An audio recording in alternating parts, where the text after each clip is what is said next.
ఒకసారి వీడియో చూడండి, తర్వాత మాట్లాడతాం.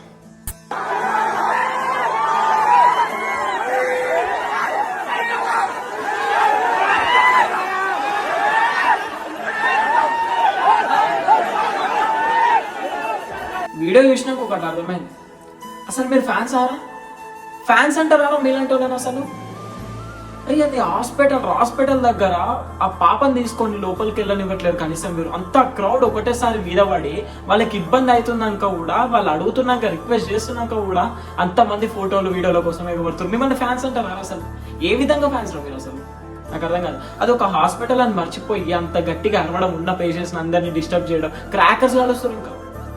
అరే ఇది ఎక్కడి ఫ్యానిజం అని నాకు అర్థం కాదు. మీ అసంటోల వల్లనే కదా వీళ్ళు ఇండియాలో వదిలేటి క్రికెటర్స్ కానీ సెలబ్రిటీస్ కానీ అందరూ ఇండియాలో వదిలేసి ఆ ఫారెన్స్కి వెళ్ళి బతుకుతారు. మీలాంటి వాళ్ళనే, మీలాంటి చెత్త ఫ్యాన్స్ వల్లనే. అరే ఇప్పుడు ఆ పాప ఫేస్ రివీల్ చేయలేదంటే వాళ్ళకి ఏదో పర్సనల్ రీజన్ ఉంటుంది, ఫ్యామిలీ రీజన్స్ ఉంటాయి. అది వదిలేసి ఆ క్రౌడ్లో మీ వల్ల లీక్ అయిన ఫేస్ని హైలైట్ చేస్తున్నారు అప్పుడే.